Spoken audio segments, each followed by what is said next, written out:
Hey guys, what's going on? Jeff Porter from Roll for New GM. Today, we're going to start kind of a series, I guess, of going through some different TTRPGs aside from D&D 5e. I've already begun searching through just a ton of different games. So I thought it'd be best just to start with the most popular one, probably outside of D&D, and that's Pathfinder 2e. Oh, boogers. So with Pathfinder, it's going to be there's a lot of similarities, a lot of carryover from D&D 5e, but they also have their own unique action system, which I really like. Their action economy is really cool.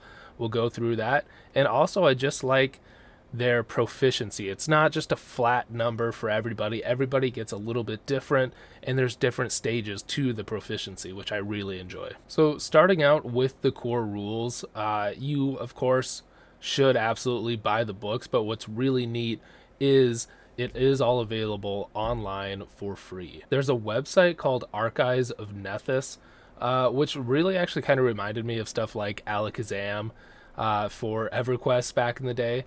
But they have everything up there. They have all the core rules, all the different traits, characters, classes, everything that you could want. You just go there and you could start a game of Pathfinder tonight if you wanted to. So jumping into the action economy, because I think a lot of a TTRPG kind of relies on the action economy.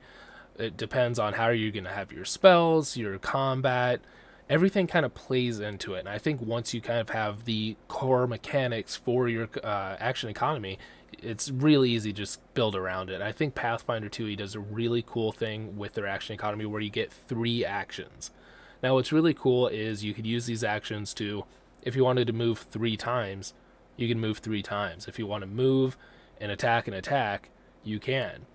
If you want, you can attack 3 times. However, the way that they kind of balance it is the second attack, you have a -5 to your attack roll. And by the third attack, you have a -10. While you could, go up and be like, I'm going to hit this thing 3 times, you can certainly try. But I like how it kind of gives a little bit more freedom to the players where they're like, okay, I have these 3 actions. How can I divide these into doing things that I want? So kind of sticking with the action economy and the 3 actions. Also, the advantage and disadvantage in D&D 5e, it really simplifies it down. If you do something, you might get advantage.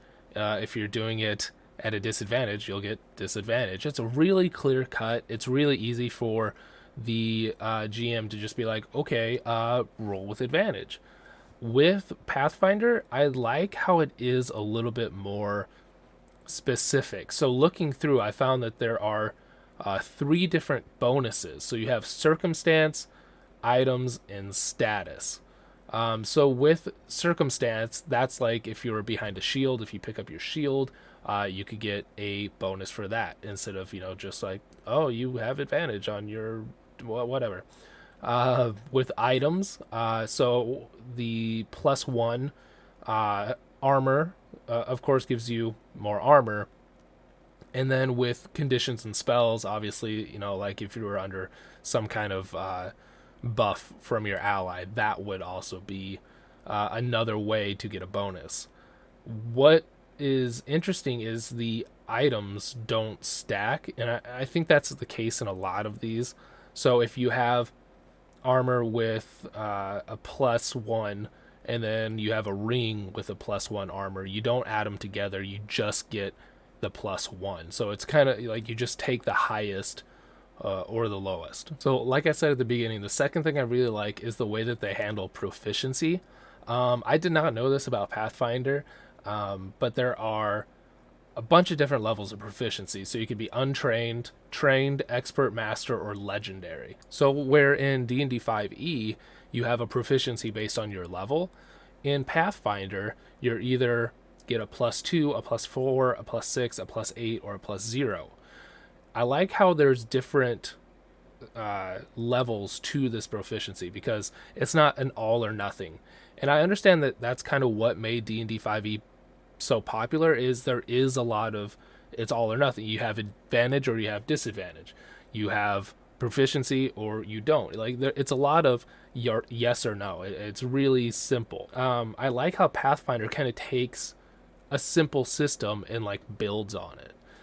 So I really like how you could be a master in one thing or untrained in the other, instead of just having that flat plus proficiency bonus just because you're a certain level. Going back to, it's yes or no. The degrees of success in Pathfinder is another thing that where they kind of build upon it. So not only do you have success and failures, but you also have a critical success and a critical failure. So you critically succeed at a check when the check's result meets or exceeds the DC by 10 or more. Even if the check is an attack roll, this is sometimes called a critical hit. You can also critically fail on a check. The rules for critical failure, sometimes called a fumble, are the same as those for a critical success, but in the other direction. If you fail a check by 10 or more, that's a critical failure. So again, I like how there's still these degrees of success. It takes it from a simple black and white system and just adds in a little bit more of fluidity and kind of stretches it out a little bit, so there are those varying degrees. Now, if you're like me and you were running a game of D&D 5e, the monster stat blocks can get a little messy, I guess is the way to say it. There's a lot of content on a monster stat block, and especially to like new GMs and stuff, it can be very kind of overwhelming. I really like how Pathfinder has taken a route, I call it like a TCG route, where you get these keywords. So Pathfinder calls them traits, and they put those on the stat blocks and stuff. And so like you could have a trait of undead. So instead of undead, this is what happens, this is what it does, you just get the little keyword. And then once you kind of learn and understand what all the keywords are, so kind of like on a TCG where you have some effects that like when this card is played, they'll have a certain word for that. So like, oh, this is when I play it, it automatically does it. I really like the trait system in Pathfinder. I think it makes everything not only just like look cleaner, look a lot better, but it just really simplifies it down. So whereas you're getting a little bit more detail and everything, they've also found a way to simplify it, which I think is really interesting. Now, if you're just jumping into Pathfinder 2e or you're switching over from D&D 5e, there's a lot of changes already. Probably the coolest part, in my opinion, aside from like the proficiency stuff, is the class list. There's a ton of classes in Pathfinder 2e, and that's not even including, I'm sure, all the homebrew. There's stuff like the barbarian, the wizard, the cleric, kind of that basic genre. But they also added stuff like the gunslinger, the psychic, the swashbuckler was another cool one, the investigator. Like they just have a bunch of these cool classes that kind of stray away from the classical TTRPG area, the archetypes. There's so many times in 5e where you get in a random group, you've brought a character, and how many times have you made the same class as somebody else? I feel like with Pathfinder 2e, there's a lot less, just a statistical chance that's going to happen. And from a lot of the memes and stuff that I've seen online about the Pathfinder 2e classes, there's a lot that you can do within them. So not only are you going to choose something that's different and unique, but then there's just a ton of ways to build and play them. Which I think is really neat as well. So in this journey that I've been doing, I started with Pathfinder just because I feel like it might be the easiest to jump to in terms of TTRPGs. I know there's a lot of different systems out there. There's a lot of different games. But looking through them, I feel like Pathfinder might be kind of, like I said, the easiest jump. And not to mention, Paizo has come out and the whole orc license and everything that they're doing to kind of ensure that what's happening with D&D does not happen with Pathfinder. So I think that's another thing to look at, along with having like all the core rules and stuff available online. Like I said earlier, definitely pick up the books.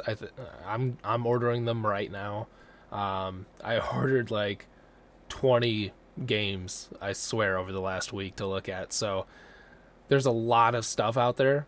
I know D&D is kind of the biggest, it's the most well known, But there's a ton of stuff out there that might even be better. So Pathfinder is definitely up there for different options if you're looking to move away from D&D 5e right now. As well, my team over at Astral Door Gaming, we are also working on a TTRPG that's nearing playtesting. I'm really excited about it. We think we have a really cool structure, a really cool action economy system, and spellcasting system, which I'm really excited for. I think it's going to be really cool. In the meantime, I'm going to keep recording some videos like these, talking about different TTRPGs. Let me know your thoughts on Pathfinder 2e down below. If you've been playing it, if you're going to try it out now, with everything going on with WoTC and D&D 5e. I know I'm definitely going to be giving it a shot, and I think I might enjoy it more just looking over the things that I've already mentioned. It seems like I would personally enjoy it more. So if you are new, if you enjoyed this video, definitely remember to like, subscribe. Going to be doing a lot more of these. I think that's going to do it for today. So until next time, friends.